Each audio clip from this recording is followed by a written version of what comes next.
Hola, ¿qué tal? Buenas noches. Son las 10:10 de este 7 de junio ya del 2013. Esta es la caja de cuentos y esta es la segunda parte de nuestro programa sobre literatura anglosajona. Es la parte 2 y vamos a darle la bienvenida a nuestros colaboradores, ¿no? En esta mesa, que tenemos por ahí a Hermes. Hola, ¿qué tal? Buenas noches. Tenemos también a nuestra cuervo galesa, a Morganu. Hola, buenas noches. Y a Wiki Arraez. Hola, buenas noches, buenas lunas, Gott nicht. Y el maestro Yair no se pudo contactar, entonces suponemos que no va a estar, pero si se llegara a aparecer, pues puede unirse a la llamada cuando lo desee. Y pues bueno, ¿dónde nos quedamos? Si mal no recuerdo, terminamos la vez pasada lo que es el acertijo, que muy bien adivinaste, por cierto. Y antes de pasar a lo siguiente, quisiera más o menos dar un panorama de la lengua que estamos hablando, porque luego muchos como que no se entiende muy bien qué precisamente que estamos hablando. Entonces quisiera hacer un pequeño contexto histórico de la lengua que hablamos, que es el English y de dónde viene. Es una lengua de origen indoeuropeo, bueno, es teoría de europeo, que es la teoría en que, bueno, casi todas las de Europa provienen de un núcleo que se llama el núcleo indoeuropeo, que más o menos es de Medio Oriente. De ese núcleo indoeuropeo, bueno, salen muchas familias lingüísticas. Tenemos como, por ejemplo, en el helénico, de donde sale el griego, por ejemplo, el itálico, de donde sale el latín, y posteriormente todas las lenguas romances, el céltico, el indoariño y cosas así. Pero dentro de esas está lo que es la parte de la rama germana, así se le llama germano. Y la lengua madre de todo esto que estamos hablando es una lengua que se llama protogermano. De alguna manera se localiza más o menos por ahí de el 1500 antes de la era común, que bueno, estos pueblos que habitaban en lo que ahora es Dinamarca y el sur de Suecia y Noruega, hablaban un lenguaje que era un protogermánico, que bueno, se ha reconstruido porque en realidad no se sabe bien cómo se hablaba, pero que se cree que de ahí surgen todas estas lenguas germánicas de origen germánico. Del protogermánico principalmente nacen tres ramas importantes. La rama del este o del oriente, que es hablada por lo que eran los godos, los visigodos, los vándalos, los burgundios incluso. Esta rama se perdió porque como ellos se fueron al este y cuando fueron las invasiones asiáticas y se regresaron por toda Europa, pues sus lenguas como tales se perdieron. No tenemos evidencia clara qué pasó con sus lenguas. Fueron a latín de alguna manera y bueno, ahí se perdió mucho de las lenguas. La siguiente rama que tenemos es la rama nórdica, que es propiamente lo que conocemos como nórdico y que daría origen a las lenguas escandinavas que ahora conocemos. Y la otra rama es la rama occidental, que bueno, de ahí se divide lo que estamos viendo, lo que es el English, el viejo sajón, el viejo alemán y varias ramas que son lenguas más distribuidas, ¿no? Es ahí donde entra esta última rama, donde entra la lengua que nosotros estamos hablando, como viejo inglés. Entonces, ya más o menos con este panorama, para tenerlo un poquito claro, vamos a continuar con lo que estábamos haciendo. Y el siguiente poema que vamos a leer no es tanto anglosajón como tal, sino ese tiene origen más de sajón antiguo o de alto germano, como también le llamaban, que es la lengua que es la madre de lo que ahora es el actual alemán. Entonces, este manuscrito es medieval también y se llama El hechizo de Merseburg y está en un sajón antiguo o en alto germano, como les comento. O sea, a lo mejor se van a notar que la pronunciación no es como la que estábamos llevando, porque es un poco distinto. Entonces, más o menos, el hechizo dice así: Fall in the Wodan Warsun Ziholza, du wart demo Balderes Wolon sie, what sie gerenkit. Thu vi wollen sie wonsuna errasjuster. Thu vi wollen fria wola errasjuster. Thu vi wollen Wodan, so we wola konda. So se ben renki, so se blut renki, so se lider renki, benti bena, blod si bloda. Litzjelinden, Souse Jeliminda Sin. Fol y Wodan viajaban por el bosque. Entonces el caballo de Balder se rompió la pata.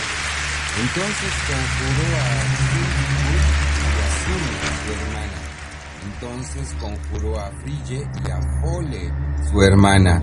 Entonces conjuróse Wodan como él mismo solo pudo, así como la herida del hueso y la herida de sangre y la herida del miembro. Hueso a hueso, sangre a sangre, miembro a miembro, son reunidos.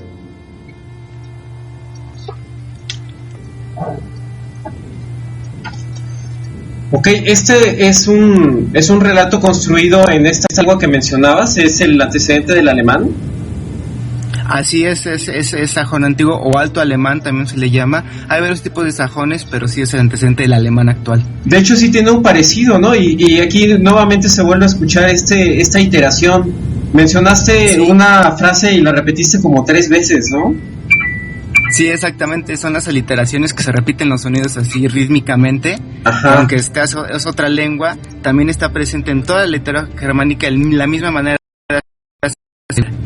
Y qué curioso que guarden raíces tan similares, ¿no? Dos culturas que históricamente pues han tenido muchísimo rencor étnico y que sin embargo comparten el origen lingüístico. Sí, de hecho, el lenguaje lingüístico y étnico un poco, ¿no? Porque bueno, aunque este lenguaje es sajón, pero continental, de Europa continental, y que estamos hablando es propiamente de Inglaterra, el origen como tal viene del mismo lugar. Okay.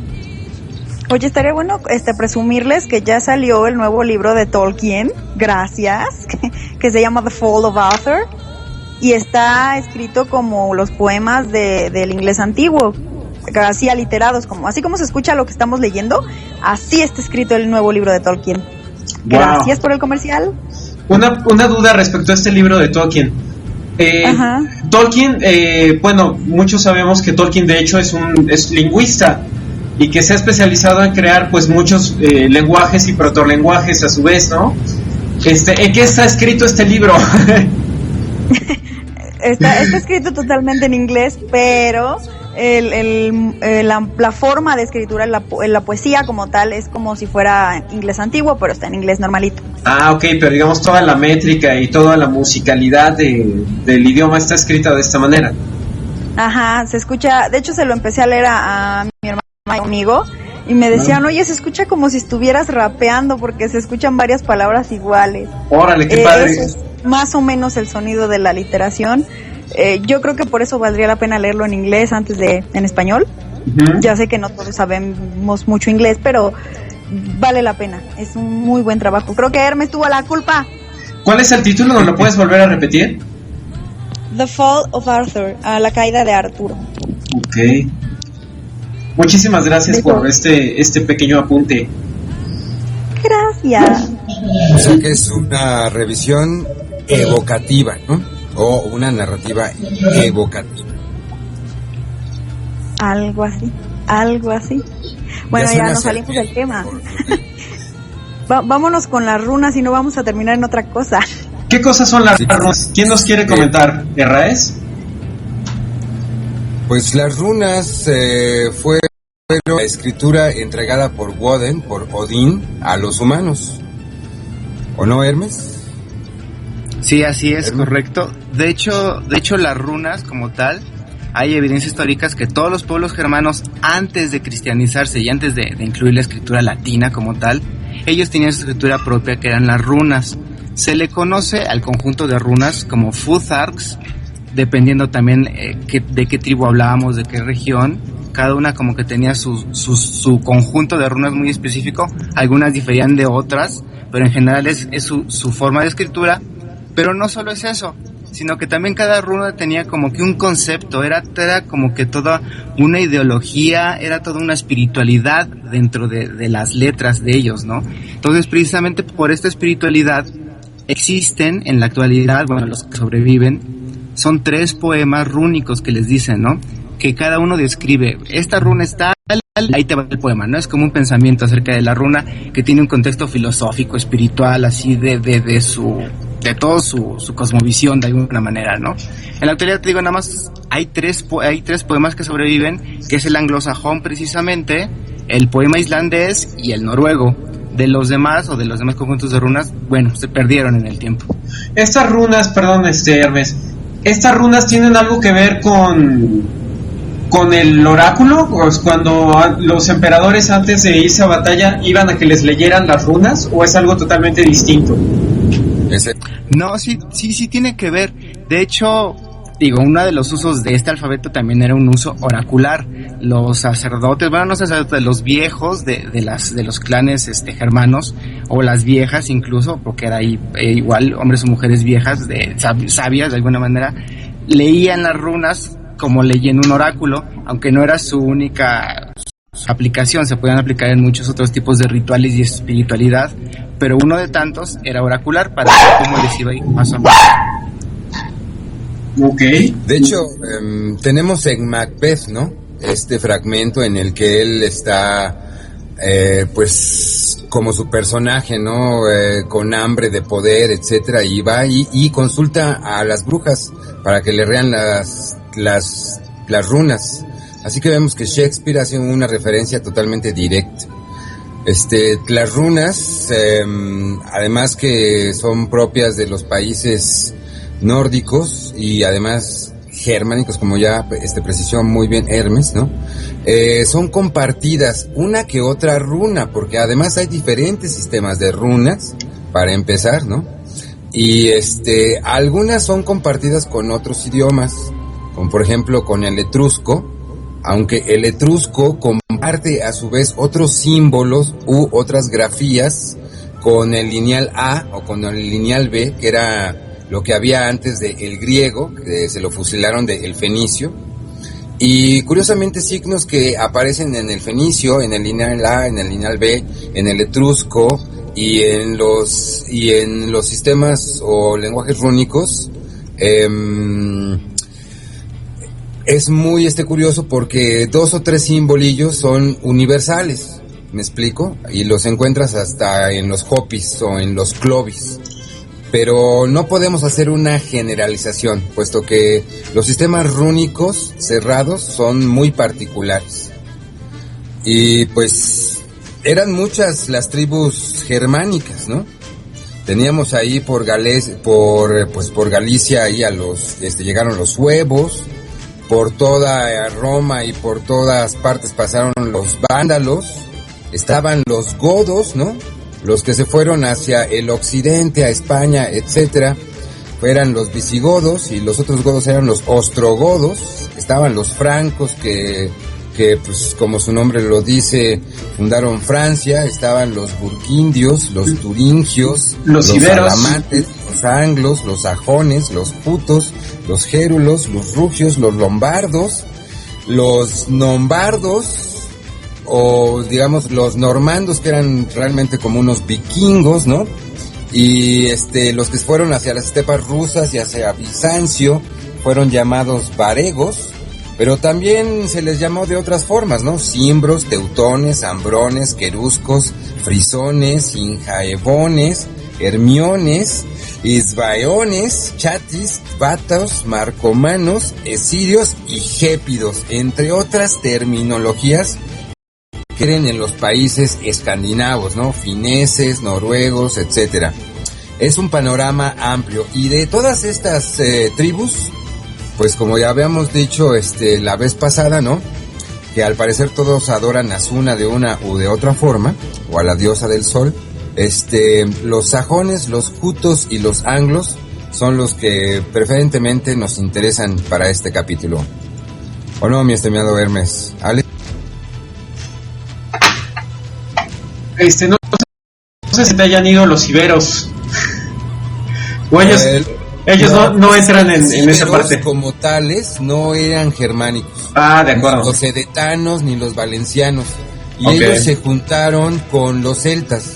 Siglos después fueron invadidos por los visigodos, ¿no? 31 reyes visigodos que tuvo desde los primeros reyes católicos y antes toda la expulsión de los moros.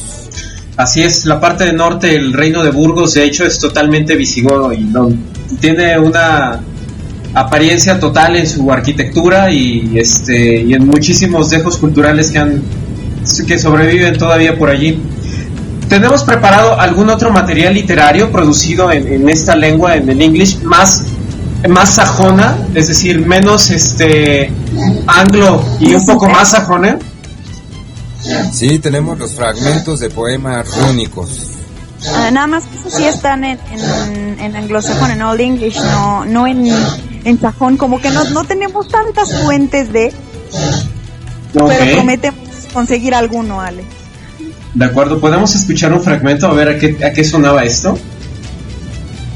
Sí, Okay, claro, de hecho cada runa tiene su poema. Vamos a leer algunas, son 29 runas, las runas sajonas como tal, pero no vamos a leer todas, no vamos a leer algunas cuantas. Y la primera runa se llama Feog y dice así el poema: Feog bit frofur firra jewelkum Shelf de mana jewelk milkum hit dalan gif jewele fordrigne domes jaleotan. La riqueza es el confort, el fuego para todos. El hombre debe compartirlo para crear calor libremente, si su deseo de su señor. Wow, suena muy alemán, ¿no? Suena muy bonito, pero sí suena como muy alemán, muy y aparte muy alemán como de Hamburgo, ¿no? Que es un alemán muy amoroso, muy sí, no como de los puertos, ¿no? Que es un alemán así muy amable. Algo así. Pero es Ahora, English.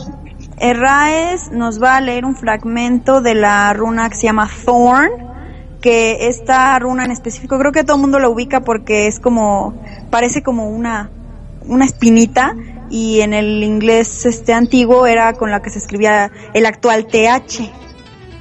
Pero bueno, Raes, adelante. Thorn, Bitherle Sharp, Zegna, Gewilkum Anfeng Jus Ifel, Unjementun Red Semana, Gewelkum Zehim Mid Resteth. ¿Morgano? El espino es severamente puntiagudo para cualquier caballero tocarlo. Resulta maligno, muy riguroso para los hombres que junto a él descansan. Wow. Y ahora yo les voy a compartir la runa Hegel. Hegel es representa a las lluvias torrenciales con granizo. ¿Es una deidad? Mándeme. ¿Es una deidad? No, de hecho es solamente esa representación del granizo, del físico hielito que cae del cielo como tal. Ah, de acuerdo. Ahí les voy. Hegel wird Winston Corna, hui Frieden hit Geofon es lifte, hui Alkat hit Windes Cura, hui Orthet hit tu Weathers Pshithan. El granizo es el más blanco de los granos. Su venida llega del vestuoso cielo. Es aventado en crueles tempestades, pero después de eso se convierte en agua. Wow, qué filosofía tan ¿cómo llamarlo? Es tan elemental, tan simple, pero tan bella, ¿no? Exactamente. Adelante, Hermes, yo siempre estoy aquí metiendo mi cuchara y tú eres el mero mero. No, es que está muy bien. De hecho, ahorita tú sigues con la siguiente runa. Chin, bueno, tú explica lo que significa Elksech. Ok, la siguiente runa se llama Elksech. Como tal, el Elksech es el carex, que el carex es un tipo de pastizal, de zacate, más o menos, que crece ahí en las marismas de Inglaterra. Entonces, este zacate tiene la peculiaridad de que es muy fuerte. Cuando lo quieres arrancar o tocar, incluso te cortas las manos de agarrarlo, ¿no? Entonces ellos representaban esa fuerza, esa fortaleza de la planta como pues, el mayor símbolo de protección que ellos tenían, ¿no? Entonces más o menos a eso se refiere esta runa de Elksech, que también es muy conocida porque haz de cuenta que es como un tridente, es así como un trinch, más o menos es la forma de la runa. Entonces el poema dice así: Elksech Orfus onfene wexet on watrui, undant grime blonde blenet, beorna, roetglinet, de him aene, ofne heder. El carex, usualmente nativo de la marisma, crece en el agua. Hiere casualmente la sangre de cualquier hombre, fluye si de alguna manera se le desea tomar. ¡Wow, qué bonito! ¿Lo puedes repetir? Okidoki, ¿en español? ¿En español? En español. ¿Tienes la traducción? Sí. El carex, o tú léelo, mi estimada Morgana. No, ya lo tienes. El carex, usualmente nativo de la marisma, crece en el agua. Hiere cruelmente. La sangre de cualquier hombre fluye si de alguna manera se le desea tomar. Es algo curioso porque la mayoría de las que crecen en los caudales o en las vegas de los ríos generalmente son zacatales, que además muy rudimentariamente se usaban para las afecciones renales y para los males de la sangre. Ok. Ahora el buen Herráez va a leernos un fragmento de Beork, que representa en específico al abedul. Era un árbol sagrado y digamos que era uno de los más fuertes y aguantaba muchísimo peso, por eso le hicieron su poemita. Ya vas, digo Herráez. Beork bizpleda leas, berez efne sua, featanas butam tuder, biz on elgium glitish, geach un helme. El abedul es un árbol sin fruto, aún así lleva en sí la carga de la vida. Sus ramas son bellas, altas y atractivamente decorado su cargado. Christret Frederick Gelodan Lifun Lifte Jetenge. Su follaje presiona el cielo. Nos brincamos una parte como lo notarán. Pero ahí quedó. La siguiente runa es Othel, que podría representar muchas cosas. Es el hogar o es también la herencia, la trascendencia, lo que dejamos en esta tierra. Yo, cuando Hermes me la enseñó, realmente me quedó mucho la idea del libro, porque es lo que yo quiero dejar a la posteridad. Mi libro, que quede como el testigo de todo lo que se me ocurrió escribir. ¡Ay, qué cosa más bella! Y el poema va así. Ethel byd of her love, a winkling man, giv hemot angresina, on bruchen, on bolde breaudun oftast. El hogar es muy amado por toda la gente. Si se está ahí, se tiene oportunidad de justicia y honestidad, mientras que casi siempre se disfruta de la prosperidad aquí. ¡Wow, qué bonito suena! Me encanta cómo suena. Suena muy ancestral, ¿no? Suena muy primitivo, pero a la vez suena bastante elaborado, ¿no? La estructura melódica es muy rica, ¿no? Exacto. Es lo más gracioso, que ahorita nos esforzamos tanto en escribir y en embellecer las palabras y rimarlas, y todo era tan sencillo porque con pequeños detalles podías decir mucho de lo que significaba la vida en ese entonces. Y si vemos la runa de Oethel, es muy parecida a este pescadito cristiano, pero con un significado nada que ver, ¿no? Como si estuviera como de pie, con el rombo hacia arriba, como si fuera una especie como de casita. Curiosamente. Ahí está el significado del hogar.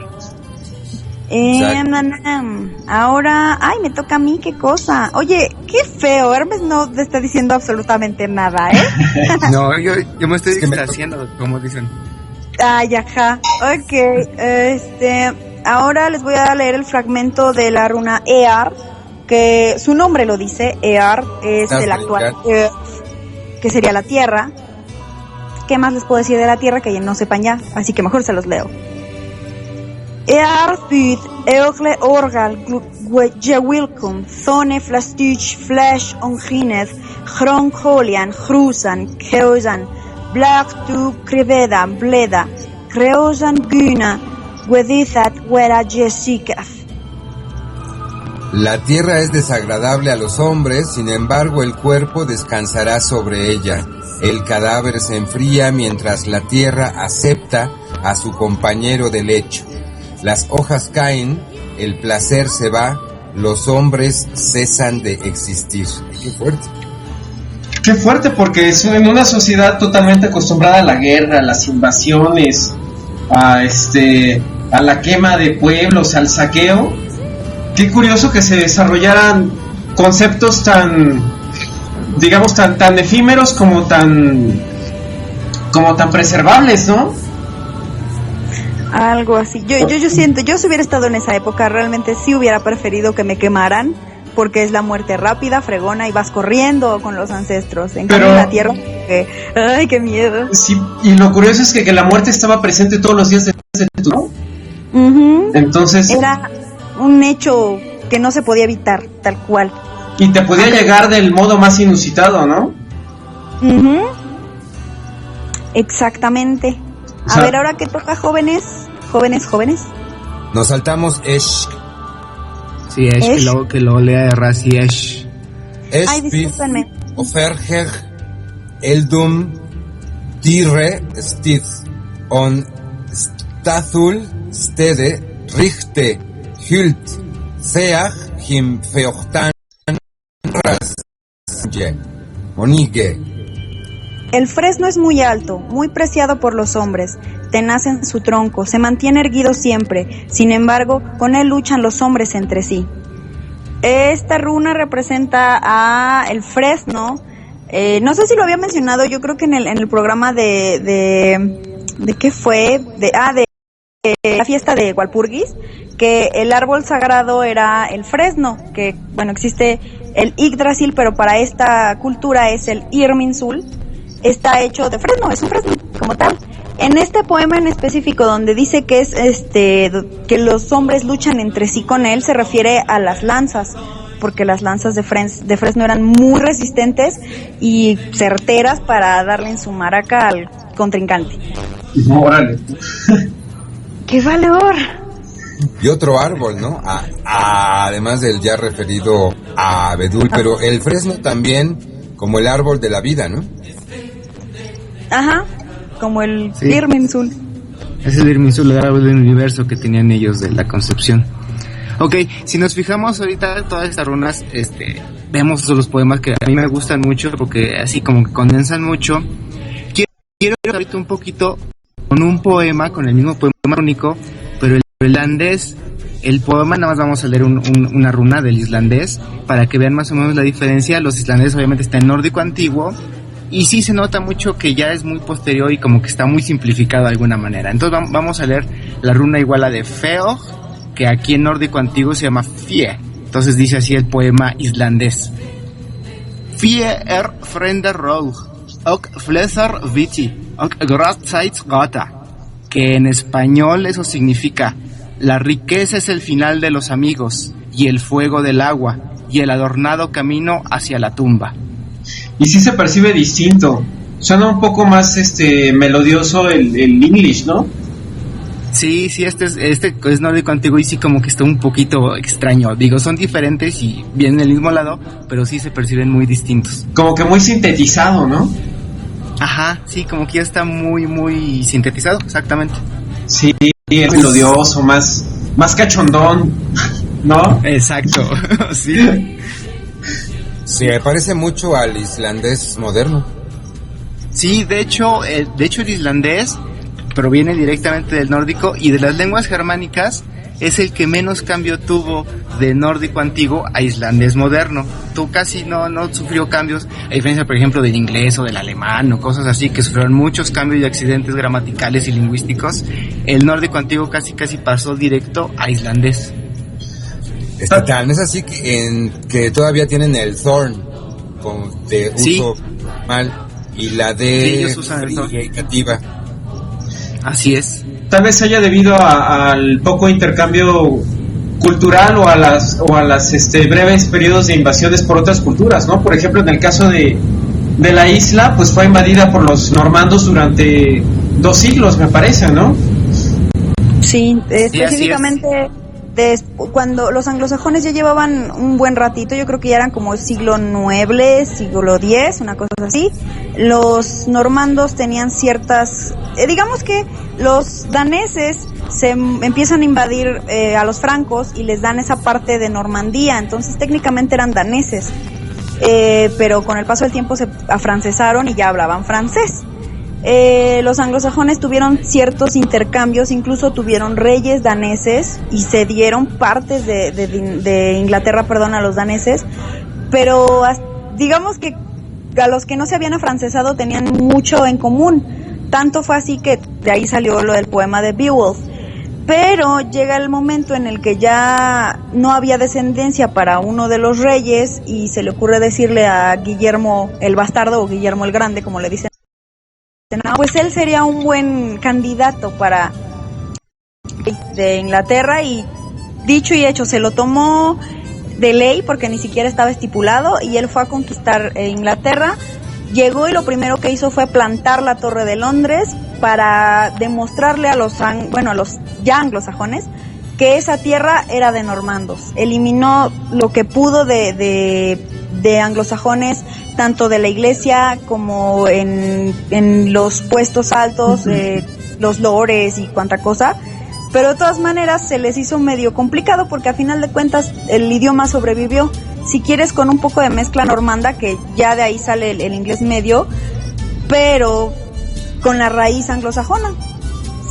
Discúlpame que lo diga, pero se la pellizcaron los normandos. Entonces aplicaron exterminio, o sea, hicieron limpieza étnica.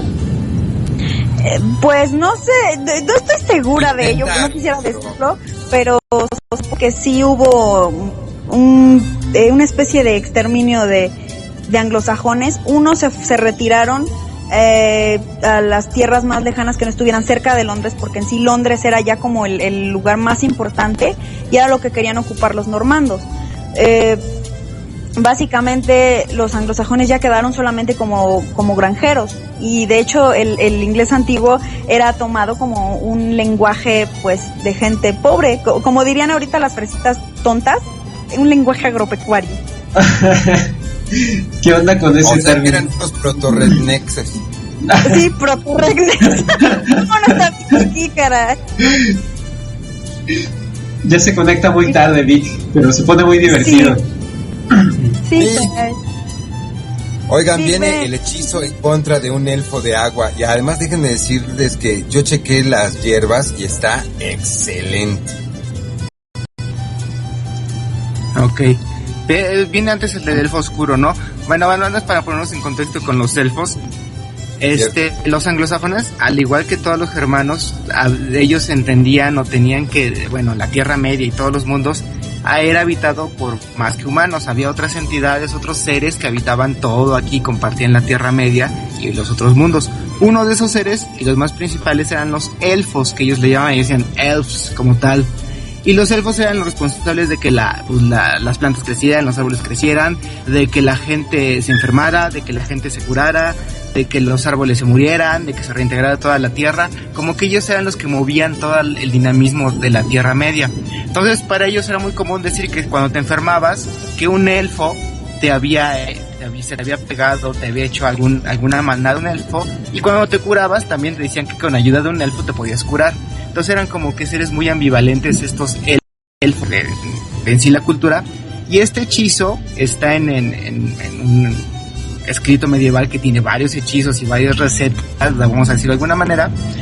Es contra un elfo oscuro, que es decir, cuando te enfermas o cuando tienes ahí algo extraño, recitaban este hechizo. Y ya está un poco sincretizado el escrito con algunas partes cristianas. Vamos a leer únicamente el hechizo, que es el tradicional, sin la parte cristiana.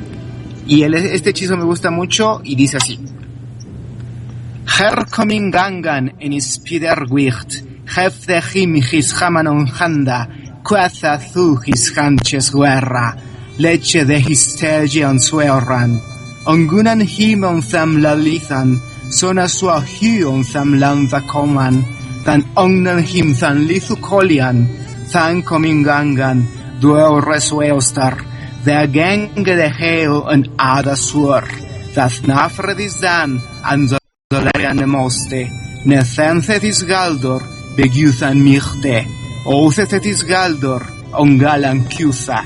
Amen. Fiat. Aquí llegó entrando montado sobre un ser araña. Él tiene en mano una brida. Dijo que tú su corcel eras. Puso las riendas sobre tu cuello. Él comenzó a moverse fuera del área. Tan pronto como alcanzó la frontera, sus extremidades se comenzaron a enfriar. Entonces entró la hermana del elfo oscuro, y entonces ella estableció los juramentos, que esto jamás dañaría a la persona enferma, ni dañaría a cualquiera de quien este encantamiento fuese obtenido, o a cualquiera que sepa cómo entonar este encantamiento. Amén, así sea. Wow, sí, de hecho sí suena bastante, ¿cómo decirlo? Básicamente, ¿no? Bastante disuasorio contra cualquier elfo, ¿no? Se acercaba el elfo y por como lo leíste es así como, oh, si no te largas de aquí en unos momentos. Y el elfo así, me voy. Es que hasta el ritmo de conforme lo vas leyendo va como increciendo, ¿no? Entonces, de repente hay partes donde ya medio matizas, ¿no? Pero no sonó a todo lo anterior. Entonces sí se ve que es sí hay una intención, vaya, ¿no? Sí, exactamente. Todos estos hechizos sí tienen que ir con esa intención precisamente. Así como, mira el...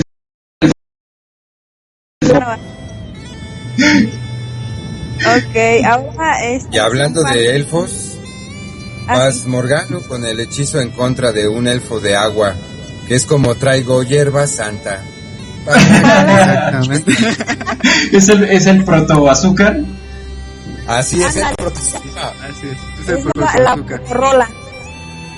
Pero bueno, es hechizo. en específico, ¿perdón?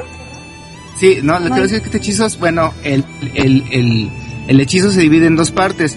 Primero como que te da las instrucciones de los preparados que tienes que hacer y ya luego te da el encantamiento o lo que cantas. Entonces igual aquí yo te ayudo con la primera parte que es prosa, realmente no es verso. Y la prosa, que es como que lo que preparas, dice así más o menos, ¿no? Give mon bid on wateref adle, thone beod him thatangelas guone, and eagan terrige, and wire lochan ether, so him this lache dome, eofer throce, casuk, fonenios worth, euchberge, electre, eleone, merschmewet crop, fenminte, dile, lilie, atorlade, Olie, Marrovie, Doce, Elden, Felterre, Wermoth, Streuberjan Left, Consolde, of Geot mit Ealath, Tho Halish Water Tho, Sing this Galdor, Offer Thriwa. Y ahí se acaba la prosa, que esto dice que en español... Si alguien está sufriendo... Ay, perdón, ¿vas? No, adelante.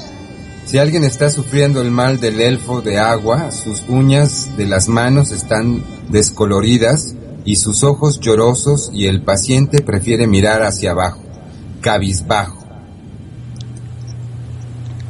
Preparar esto como medicina: carlina, tusoc, el bulbo de iris, bayas de tejo, lupino, ínula, los botones del malvavisco, hierbabuena, eneldo, lila, ortiga, menta, marrubio, rumex, sauco, centaura, ajenjo, hojas de fresa, consuelda, mezclar en cerveza, agregar agua bendita y cantar este encantamiento sobre la medicina 3 veces.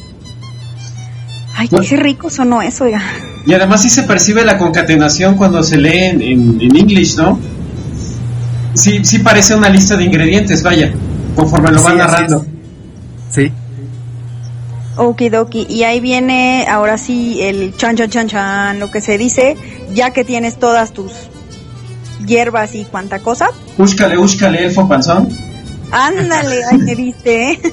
Y dice así: Ich bene acroat brestet breol greda, suab bene ne bruno, ne bruston, ne fundian, ne feologan, ne hobretan, ne gun waxian, ne deorgdriopan, ach selfgelde, et juege, ne ach thethon ma Ceban Onkareach, Sing Fismantehun Sithum, Eorce Don Perek, Ealum Gire, Michtrum an Magnum, Das Galdor Mont Mexinhan on Wunde. ¿Qué quiere decir? Desde dentro he puesto los mejores vendajes de guerra. Así, las heridas no deberán quemar ni explotar, ni regarse, ni multiplicarse, ni palpitar. Ninguna herida crecerá, ningún daño se agudizará. Pero para él le ofrezco una copa de sanación. Que esto no te dañe más de lo que la tierra daña a la tierra. Entonces cantar muchas veces. Que la tierra te reduzca con toda su fortaleza y poder. Este encantamiento puede ser cantado sobre la herida. ¡Wow! Uy, ¡Qué buena guía! Wunde. bastante. El Wunde. Actual Wound. Ajá. Y, ay, otra vez me toca. Qué manchados, Venga. Sola. Haz todavía. Bueno, me gustaría que Hermes explicara bien el hechizo de las 9 hierbas, como de qué se trata la cosa. Ok. Este hechizo, bueno, los fragmentos que vamos a leer a continuación, está también en un libro de medicina de anglosajón, y se llama el hechizo, bueno, se reconoce como el hechizo de las 9 hierbas, o el hechizo de las 9 hierbas de Woden, porque está muy larguito el hechizo, es todo un preparado y toda una cosmovisión, y menciona que estas son las hierbas sagradas o las plantas sagradas de Woden, y nos indica cómo hacer como un preparado y invocar a Woden o el Odín, no, para que tenga poder como tal este hechizo. Y digo, son 9, recordemos que el número 9 tiene mucho que ver con la cosmovisión germana. Y bueno, se llama el Nygon Wirta Galdor y sirve para protección y es una poción, un hechizo muy poderoso. Y más o menos, bueno, empieza así. Gemine thu me quirt juet thu amethudes juet thu renates et remilde una sujetas uldos cruta thu mich huithrie and with Sigrid thu mich huietre and with on fluge thu mich thu sang lazan de geon lont vers. Recuerda, Artemisa, lo que revelaste, lo que estableciste bajo tu poderosa proclamación. Una eres llamada, la más vieja de las hierbas. Tú que vences contra 3 y contra 30, tú que vences contra el veneno y contra la plaga, tú que vences contra la enfermedad que viaja a través de la tierra. Recuerden que la Artemisa es la flor y la planta del ajenjo. Uy, esa planta que volvió locos a los impresionistas, ¿verdad? Así es, con la cojona. Sí, que se metían unos megaviajes con esa cosa, ¿no? Con licor de ajenjo. Y hadas verdes. Ya desde entonces se hacían experimentos, que es que los elfos y que nada.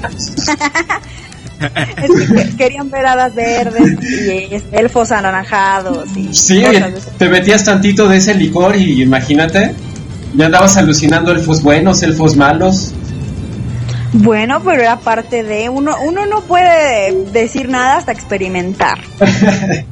No es que yo quiera hacerlo, ¿verdad? Sí, esto es como los protopitufos, ¿no? O sea, eso de que el protopitufos. sí, eso de que yo, ¿cómo se llamaba? ¿No? Que se fue a un bosquecito y vio pitufos y alucinó Gargamel y todo ese rollo de ese andaba en otro rollo. Noruego, ¿no? Eres un chavo, bueno, ya es un señor, creo que era noruego. Anda. El creador de los pitufos. Yo tengo una duda, ¿dónde se conserva toda esta literatura, estos hechizos? ¿Es un libro de medicina como tal? O sea, la producción del English antiguo dio como para que se ya empezaran a hacer recopilaciones por categorías. Sí, de hecho este hechizo junto con los otros que mencionamos está en una recopilación que se llama el Ledge Book, que significa el libro de los remedios como tal, y sí, tiene un montón, son así páginas y páginas y páginas de hechizos así de este tipo, de preparados herbales, de demorar las afecciones que ellos tenían. Algunos son muy actuales y son muy efectivos, otros son más, ¿cómo puedo decir?, extremos, no tan viables para hacer en la actualidad, pero hay toda una recopilación de en el Edge Book que se llama. Entonces sí hay mucha información medicinal al respecto. ¿Y cómo es que llegan hasta nuestros días este tipo de narraciones? Porque los manuscritos como tal se fueron conservando en las abadías o en las iglesias, en las bibliotecas de las iglesias. Ahí se conservaron. Cuando llegaron los normandos realmente no les pusieron atención, y ya después de mucho tiempo, ya conforme fue pasando el tiempo, ya estos manuscritos lo fueron recopilando gente que coleccionaba este tipo de literatura, y así fue como se conservó y llegó hasta nuestros días. Y otra pregunta, perdón la insistencia. ¿Cuál fue la piedra Rosetta para poder discernir qué es lo que decía una runa, interpretarla y posiblemente poder hacer la conexión semántica con otras runas? Ok, mira, como tal, los escritos que están aquí no están en runas, están en el alfabeto latino, o sea, como tal el English con el alfabeto que nosotros usamos. Lo que sí hay, los evangelios del Insferna, que son muy famosos, esos evangelios como tal están en English y están en latín. Básicamente en inglés qué significaba lo que significaba en latín, porque ahí están como que los dos idiomas de la mano. Entonces de ahí se basaron mucho para sacar todo lo demás. Ok, qué interesante. Digo, para tener un punto de partida y poder hacer una buena traducción de estos documentos, ¿no? Sí, así es. Y de hecho hay varios más que también están igual en latín y al par están en inglés. Eukideukin. Y bueno, okay, siguiendo con el hechizo de las nueve hierbas. Ok. Antes que nada, bueno, quiero mencionar cuáles eran las 9 hierbas, porque ahorita mencionamos Artemisa, que es la primera, ¿no? Pero también las 9 hierbas completas son Artemisa, perro, ortiga, una hierba que se llama betónica, manzanilla, manzana, perifolio e hinojo. Estas eran las 9 hierbas que menciona el poema. Y vamos a leer otro fragmento que es donde menciona a Woden precisamente. Y dice así este fragmento. Das Nigon Magon with Nigon Atrum, wir snikan, dos latgeman, thegenam Woden, Nigon Guldrotanas, islog that anedran, that ge on Nigon tofleach, therjedade abul anator, that ge on afrene wolde, on hisbugan. Estas 9 tienen la fuerza en contra de los 9 venenos. Un dragón vino reptando y partió a un hombre en 2. Entonces Woden tomó las 9 gloriosas ramas y golpeó a la serpiente haciéndola volar en 9 pedazos. Y entonces marcó la manzana y el veneno de manera que la serpiente nunca pudiera entrar en su casa. Oh, qué narración tan peculiar. El número 9, como mencionaste, era muy importante, ¿verdad? Sí, en toda su cosmovisión, de hecho los 9 mundos y todas ellos usaban mucho lo que era 3 veces 3, o sea, lo usaban mucho en sus hechizos y progresiones numéricas, era un número muy importante para ellos. Bueno, de hecho 9 es considerado también el número perfecto, ¿no? Si multiplicas 9 por 9 te da 81, y si sumas 8 y 1 son 9, y así lo repites ad infinito. No hablen de números. 9. No hablen de números, que los veo al revés. Numerológicamente, pues el 9 es muy importante porque es lo que constituye, 1, los pilares, ¿no? Y 2, la visualización y resolución del conflicto, ¿no? Marte vibra con 9, todos los procesos bélicos vibran con 9, el cetro vibra con 9. Varias cartas del tarot que tienen que ver con la voluntad de poder vibran con 9. El 3 veces 3 es llevar la esperanza 3 veces. Entonces quiere decir que también genera un proceso belicoso, ¿no?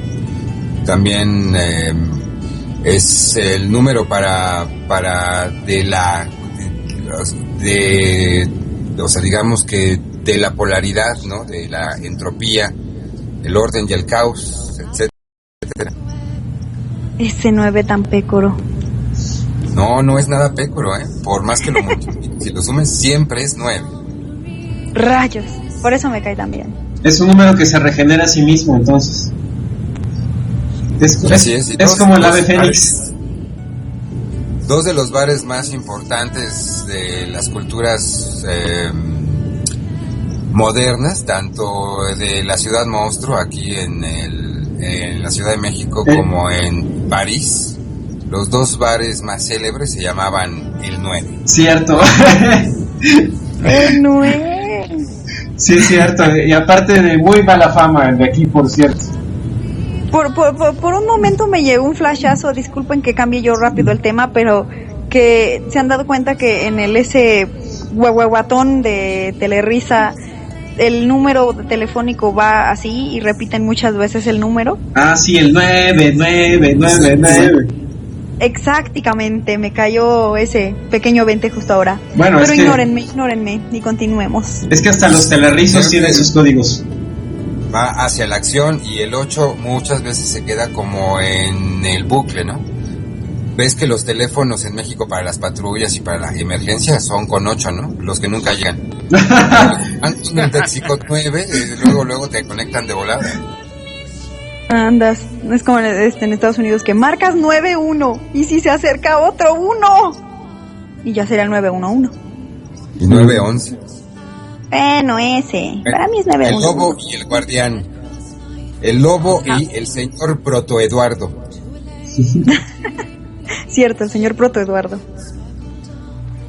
¿A quién le toca? Ya, bueno, lo leo yo, ya con este cerramos.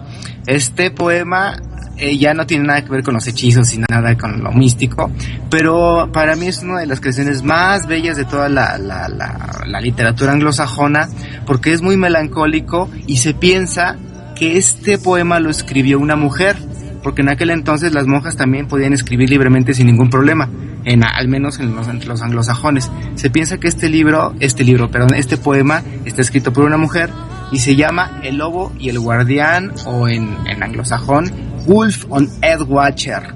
Edwatcher, como bien dijo Rice, es el antecedente del nombre Eduardo, que significa el guardián, Edwatcher, o el que vigila.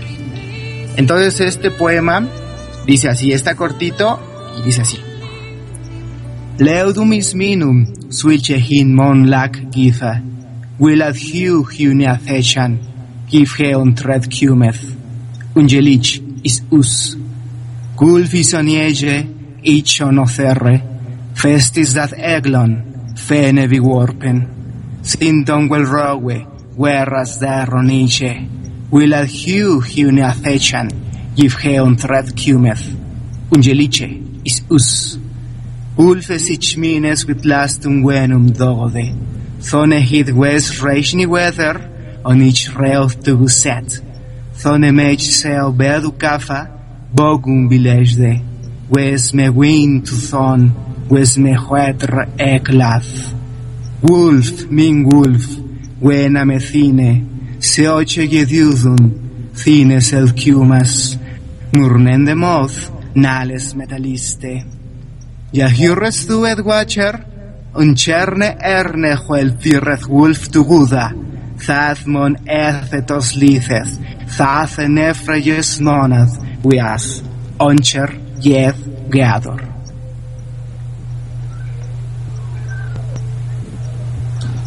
Él es para mi gente tal como otorgar un sacrificio. Desean matarlo si él viene como una amenaza. Es diferente con nosotros. Lobo está en una isla, yo estoy en otra. Esa isla rodeada por pantanos, existen sobre la isla hombres sedientos de sangre. Ellos quieren matarlo si él viene como una amenaza. Es diferente con nosotros. Vengan mis pensamientos tras mi lobo con esperanzas lejanas, siempre cuando caía la lluvia y me sentaba a llorar tristemente. Cuando el valiente guerrero de batallas me tomaba en sus brazos, para mí había placer en eso, pero también era doloroso. Lobo, mis esperanzas por ti me han causado enfermedad. Tus pocas visitas han hecho mi espíritu. Mi espíritu pesaroso, no del todo hambriento. ¿Has escuchado, guardián? El lobo lleva a nuestro vergonzoso cachorro a los bosques. El hombre fácilmente puede separar lo que nunca ha estado realmente unido. Nuestro canto está unido. Wow, qué bonito. Qué bonito y qué símbolo el del lobo, ¿no?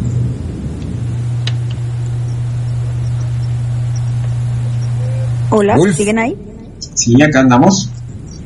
Ok, es que me perdí 5 minutos.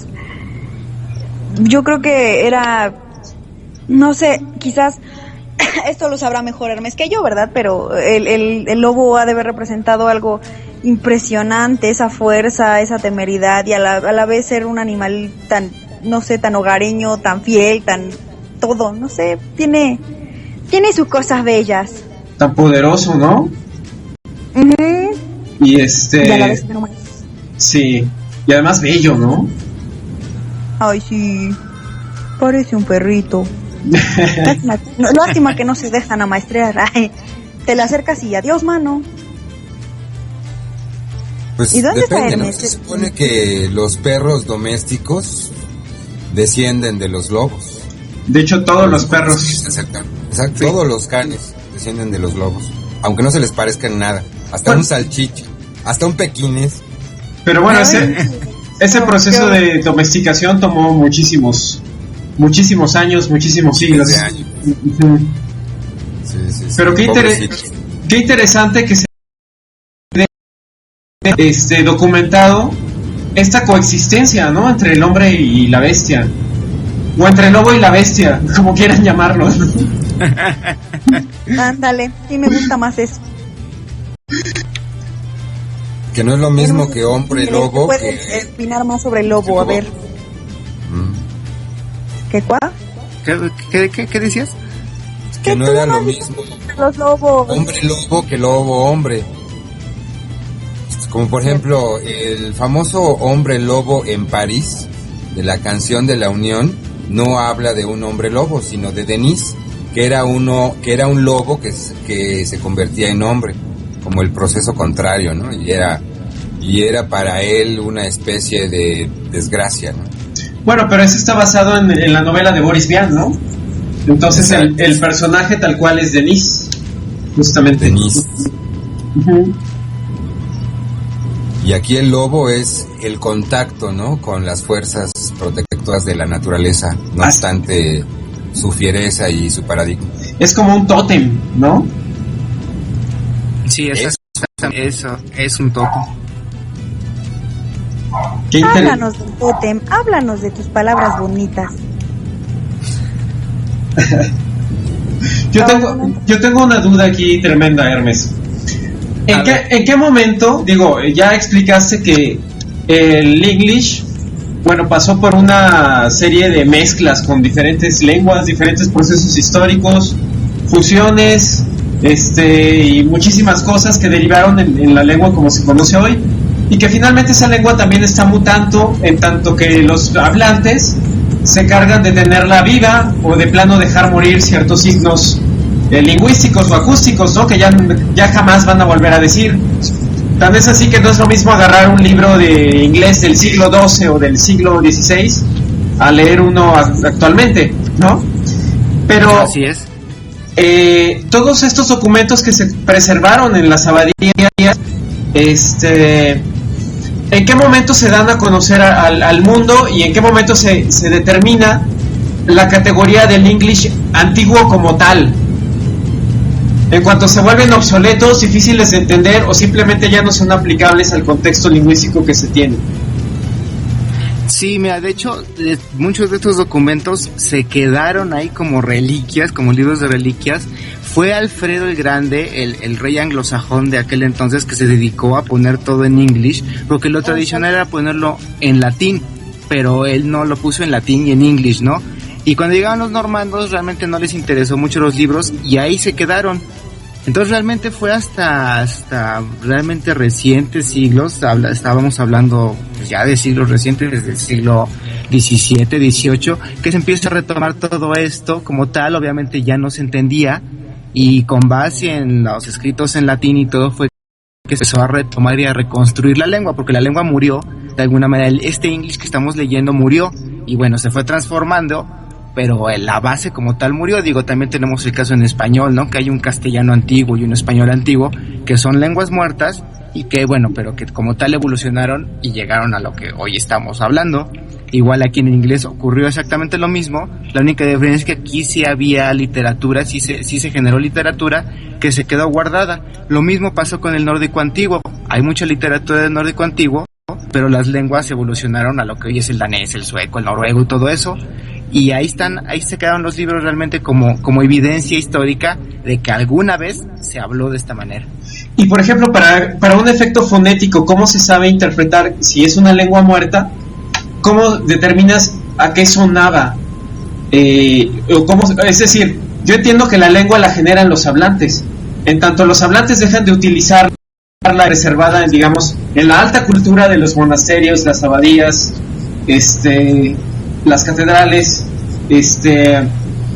¿cómo es que se restituye o se restaura una lengua? En la parte acústica, digamos.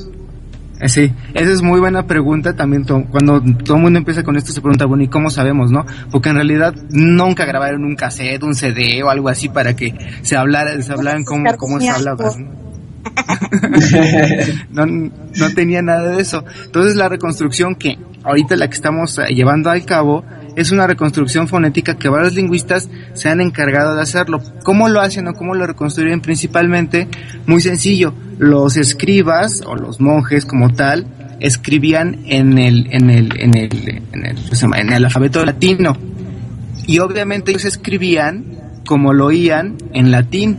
Entonces la lengua se reconstruye al revés. Claro. Tú lo lees como si fuera latín, pero en realidad no es latín. Estás escribiendo en el alfabeto latino, pero lo estás leyendo como latín, y ahí es donde se reconstruye la lengua. Y el sonido. Además, sí, otras cuestiones lingüísticas, pero esa es la base. Básicamente es como si estuvieras leyendo latín. Wow, qué interesante. Obviamente, pero nada más en la parte fonética, o sea, sonaba de esta manera, sí. Leído en latín.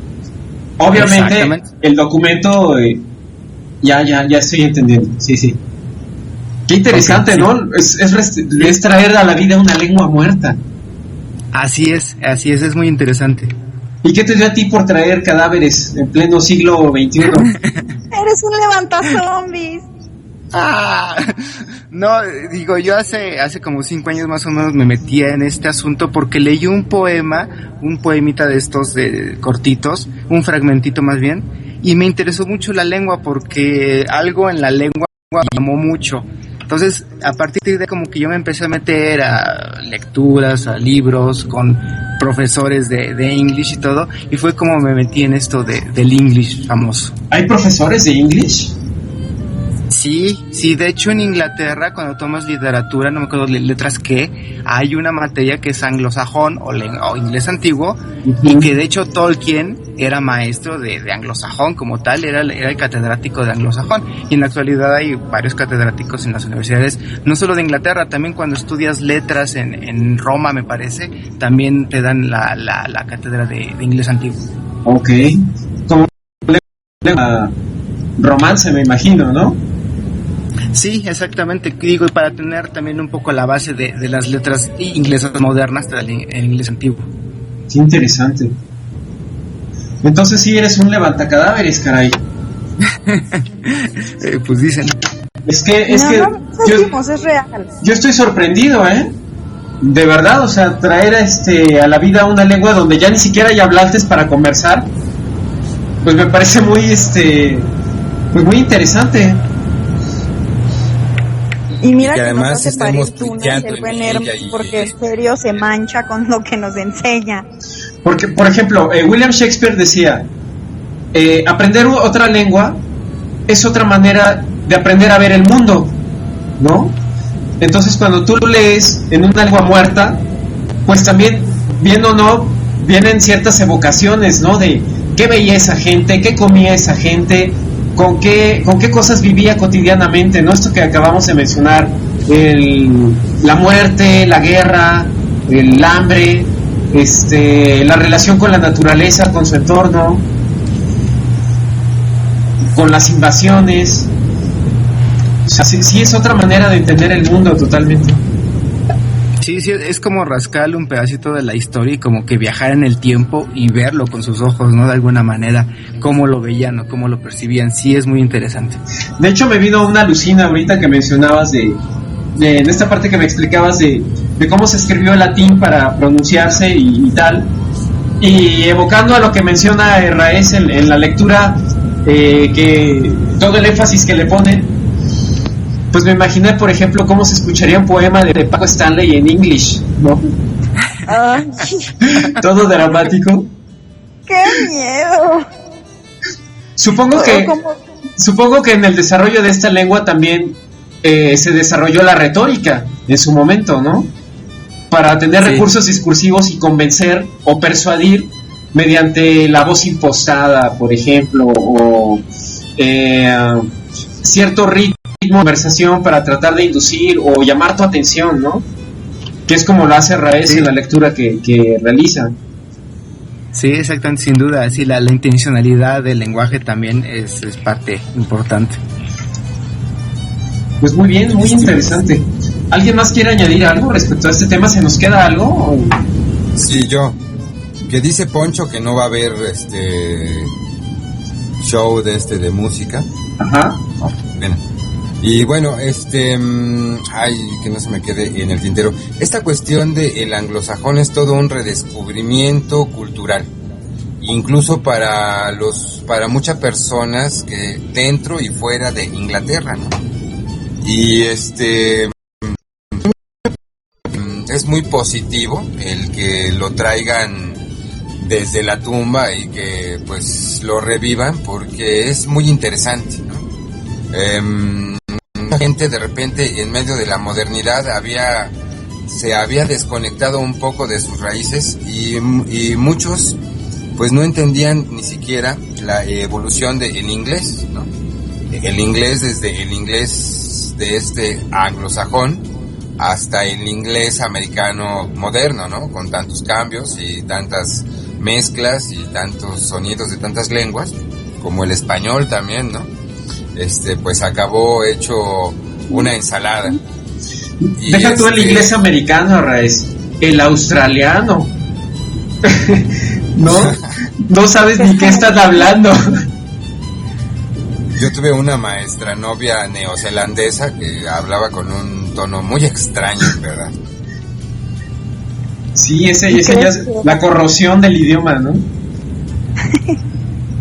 Pues, no, pero hasta eso yo creo que se salvó lo suficiente. Bueno, históricamente, ya después de que despreciaron los normandos el bonito inglés y todo, yo creo que pasaron como dos generaciones, y ya cuando abandonaron por fin los conflictos con Francia y se separaron por fin, empieza este nacionalismo anglosajón extremo de sentirse superiores y los anglos somos chingones y cosas de ese tipo. Y creo que fue ahí donde se trató de rescatar todo lo que se pudo de literatura o de historias o lo que fuera de los reyes para poder enaltecer esta nueva que se había independizado de Francia. Y de alguna manera establecer el mito fundacional también, supongo, ¿no? Aquí yo creo que se constituye el idioma como un factor de identidad, sin duda. Y supongo que muchas palabras normandas habrán sido mandadas a la tumba, viceversa, ¿no? Sí, pues, bueno, sí hay varias, o sea, se pudieron conservar muchas, pero ya anglizadas, podríamos decirlo. Por ejemplo, beauty es una palabra de origen normando y sobrevive. O el artículo le, ¿no? Con la letra lambda. En algunos textos en inglés antiguo se pone como una Y, entonces parece que dice ye, pero en realidad es un le, ¿no? Sí, ya no, sé. Bueno, sí, ya ese es todo un tema aparte, porque es toda una distorsión que viene desde el inglés precisamente, pasando por el inglés medio y posteriores. El problema ahí fue que originalmente era la Thorn, la que leyó Raes, la runa de Thorn, que era así como una espinita, pero que las imprentas de aquel, bueno, los escritos o los moldes de la imprenta como tal, no tenían esa letra. Entonces la que ponían era la que más se les parecía, que era la Y, porque era la Y así como que estaba chuequita, y de alguna manera daba un aire a la Thorn, y por eso fue que cambió, por ejemplo, del inglés antiguo el pronombre de tú, ahí era tú, con Thorn. Y ya cuando vino este cambio de inglés medio y la imprenta, la Thorn se imprimió como Y, entonces pasó de ser tú a you, y así muchas cosas raras, solamente por ese detalle de la imprenta fue que cambiaron. Entonces también es muy interesante ver la evolución y los accidentes que tuvo por ahí, ¿no? ¿Cómo sabes tantos datos ociosos, Hermes? ¿Me tienes? Como culo de ballena. Anonadado. Anonadado. Lo mismo le pregunté yo. Sí, estoy impresionado. O sea, ¿cómo sabes esos accidentes? Pues no me acuerdo una vez en qué libro precisamente de inglés antiguo leí ese, precisamente lo del Y, ¿no? También God rest Y, cuando la Y pasaba era G, y así muy interesantes que está ahí. Luego les paso el dato del libro para que lo chequen. Qué barbaridad. Qué divertido es hacer este programa también. Bueno, chicos, ¿algo más que se nos quede para concluir esta caja de cuentos? Joven Hermes, ¿tú eres el experto? No, por mí creo que quedó muy bien. Si alguien tiene más, algo. O si nos queremos tomar la hora que nos dejó Poncho también. Nada más déjeme detener la grabación. Déjeme despedir de este programa de la caja de cuentos. Gracias a quienes nos acompañaron. Quienes quieren escuchar este programa en Ustream, pueden hacerlo directamente en la página del Quinto Poder. Ahí están, junto al social stream, está la ceja que dice videos. Y si no, en el Quinto Poder, en youtube.com/mi Quinto Poder, van a reflejar todos estos videos grabados. Muchísimas gracias y detengo aquí la grabación.